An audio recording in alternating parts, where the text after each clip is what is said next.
besoin de toi, maître. Heureuse est la mère qui t'a porté et allaitée. Heureux plutôt ceux qui écoutent la parole de Dieu et qui l'observent.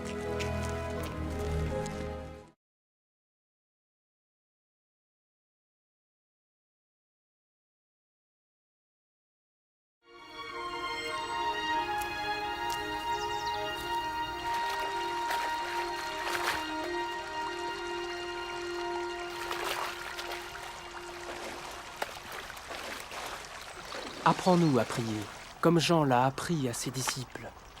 Quand vous priez, dites « Notre Père qui es aux cieux, que ton nom soit sanctifié, que ton règne vienne, que ta volonté soit faite sur la terre comme au ciel.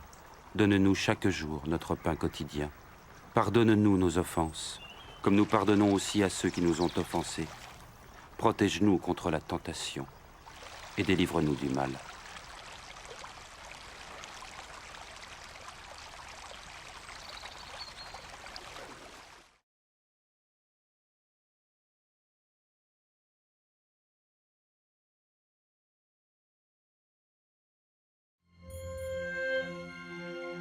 Dans les Saintes Écritures, Dieu déclare que le Messie viendrait pour être le sauveur du monde. La vie de Jésus prouve qu'il est bien celui dont les prophètes avaient parlé.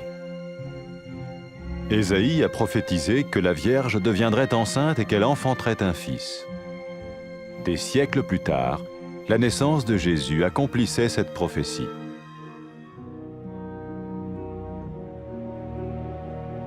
Les Saintes Écritures déclaraient que le saint à naître serait appelé le Fils de Dieu. Cela signifiait que Jésus serait le Fils de Dieu au sens spirituel et non au sens physique. Nous le voyons par sa manière de vivre.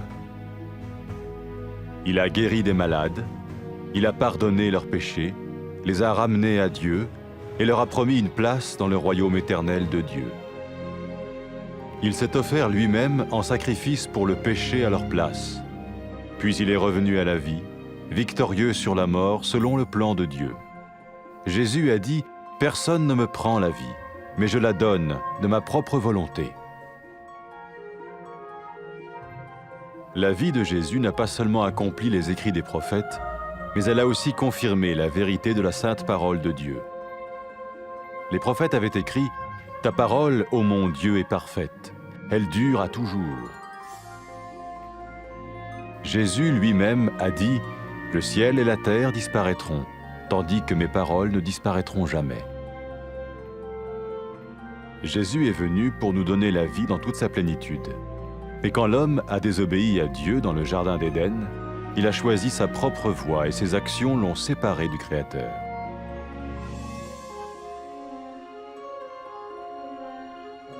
Les Saintes Écritures déclarent que tous ont péché et que le salaire que paye le péché, c'est la mort. Il s'agit de la mort spirituelle, éternelle séparation d'avec Dieu. Mais tout comme Dieu a donné un bélier pour qu'il meure à la place du fils d'Abraham, ainsi il a envoyé Jésus, le Messie, mourir à notre place. Sa vie, sa mort et sa résurrection restaurent la relation entre Dieu et tous ceux qui mettent leur confiance en lui.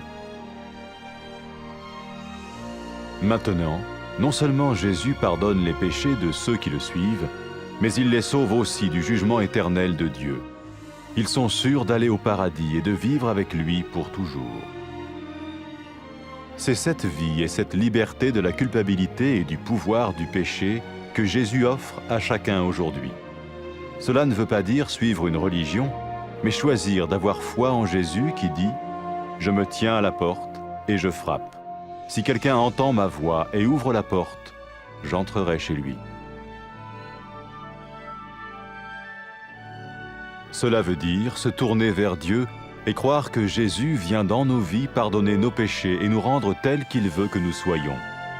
Il ne suffit pas d'approuver intellectuellement ce qu'il dit, ni de vivre une expérience émotionnelle. Nous le recevons par grâce, au moyen de la foi, par un acte de notre volonté.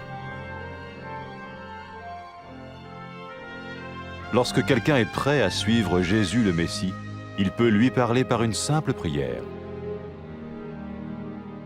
Peut-être êtes-vous prêt maintenant à ouvrir votre vie à Dieu. Si oui, vous pouvez vous joindre à la prière suivante, silencieusement. dans votre cœur. Seigneur Jésus, j'ai besoin de toi. Merci d'être mort sur la croix pour mes péchés.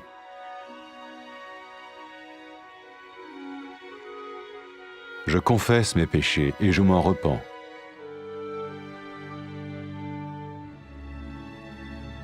Je t'ouvre la porte de ma vie et je te reçois comme mon Sauveur et Seigneur.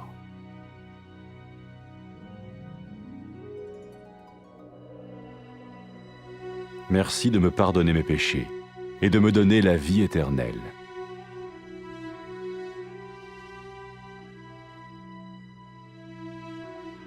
Fais de moi le genre de personne que tu veux que je sois.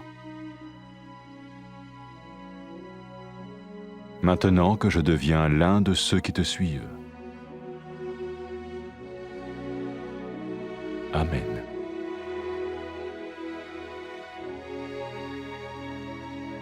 Jésus a dit à propos de ses disciples, « Mes brebis écoutent ma voix, je les connais et elles me suivent. » Pour expérimenter la vie en abondance promise par Jésus, ceux qui le suivent parlent à Dieu chaque jour dans la prière et lisent ou écoutent sa parole. Ils parlent de lui à d'autres personnes et rencontrent régulièrement ceux qui l'aiment et le suivent. N'oubliez pas sa merveilleuse promesse. Tout pouvoir m'a été donné dans le ciel et sur la terre. Et sachez-le, je vais être avec vous tous les jours, jusqu'à la fin du monde.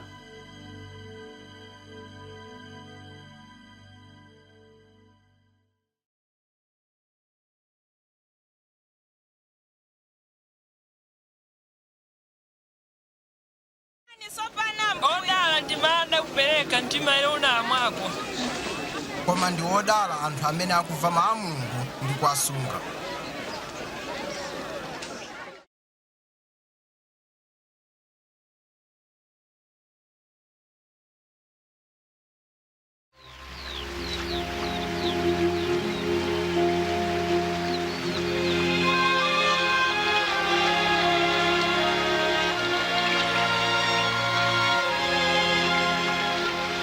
Tiphunzitseni kupemphera monganso Yohane M'batizi anaphunzitsa ophunzira ake.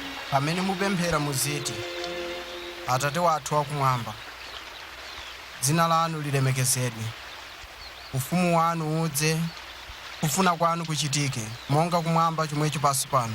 Mutipatse ife chakudya chathu cha lero, ndipo mutikhululukire ife machimo athu, monga ifenso takhululukira otichimwira. Musatilole ife kuti tiyesedwe, koma mutipulumutse kwa oyipayo.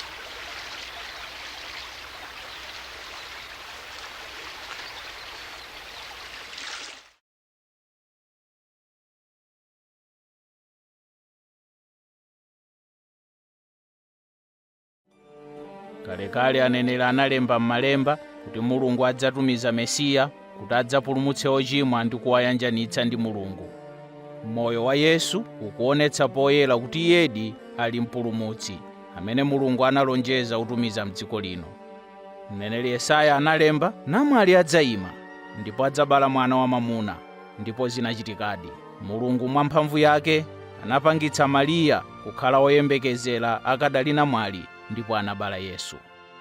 Monga kunalembedwa m'malemba, chozizwa chakubadwa kwake chinali chizindikiro kuti mwanayu anali Mesiya, amene Mulungu amutcha mwana wake. Pamene anthu anaona Yesu, anaona chikhalidwe ndi mphamvu ya Mulungu yochiritsa anthu ndiponso kukhululukira machimo awo, ndipo anawalonjeza malo mu ufumu wake wamuyaya. Yesu anapereka sembe moyo wake ndi kulandira chilango m'malo mwa anthu onse. Kenaka anaukanso kwa akufa kuonetsa kuti mphamvu yake ndi yayikulu koposa mphamvu ya imfa. Moyo wake unafanana ndi zomwe aneneri analemba. Moyo wa Yesu unatsimikiza kuti mawu oyera a Mulungu ndi oona komanso osasintha. Yesu mwini wake anati, thambo ndi dziko zidzapita, koma mawu anga sadzatha. Pachiyambi Mulungu analenga mwamuna ndi mkazi kuti akhale okondwa pamaso pake. koma sanamvera malamulo a Mulungu. Chinthu ichi chidawalekanitsa ndi Mulungu. M'Malemba zalembedwa kuti anthu onse anachimwa, ndipo zotsatira za uchimo ndi imfa. Anthu omwe anachimwa sangakhale m'chiyanjano ndi Mulungu. Koma monga momwe Mulungu anapereka mwana wankhosa kufa m'malo mwa mwana wa Abrahamu, momwemonso anatumiza Yesu Mesiya kudzafa m'malo mwa adzukulu a Adamu. Moyo wake, imfa yake ndi kuuka kwake anabweretsa chiyanjano pakati pa Mulungu ndi onse omwe amkhulupirira Iye. Choncho iwo amene amutsatira Yesu adzathawa chilango ndi kukhala ndi Mulungu kwamuyaya. Pamene Yesu anauka kwa akufa, anati kwa ophunzira ake, anthu adzalalikira m'dzina langa ku mafuko onse kuti Mulungu amakhululukira machimo a iwo amene alapa ndi kutembenuka kwa Iye. Yesu anatinso adzatumiza Mzimu Woyera kuti akhale ndi ophunzira ake, kuwaonetsera choonadi ndi kuwapatsa mphamvu yotsatira njira ya Mulungu. Pamene mkazi wochimwa uja analapa machimo ake ndi kuyamba kutsatira Yesu, Yesu anati, machimo ako akhululukidwa, chikhulupiriro chako chakupulumutsa. Yesu anati, pamene anthu amukondadi Mulungu, ichi ndicho chitsimikizo chakuti Mulungu wakhululukira machimo awo. Yesu Mesiya adayitana anthu kuti amutsate. Pamene chigawenga cha pamtanda chinakhulupirira mwa Yesu, chidamupempha kuti achipulumutse. Yesu anati, lero lomwe lino udzakhala ndi Ine m'paradaiso. Iwo amene asankha kukhala okhulupirira Yesu akhoza kuyamba ubale wawo pogwiritsa ntchito mawu awa. Mulungu ndinu woyera ndi wokwezedwa. Ndikuthokozani kuti mmandikonda. Ndikumva chisoni kuti ndalephera kukumverani ndipo ndachimwa. Ndikuthokozani kuti munatumiza Yesu kufa pa mtanda m'malo mwanga ndiponso kuti anauka kwa akufa. Ndikuthokozani kuti munazunzika chifukwa cha machimo anga. Ndikufuna kukutsatani ndipo ndikukulandirani monga mpulumutsi ndi mbuye wanga.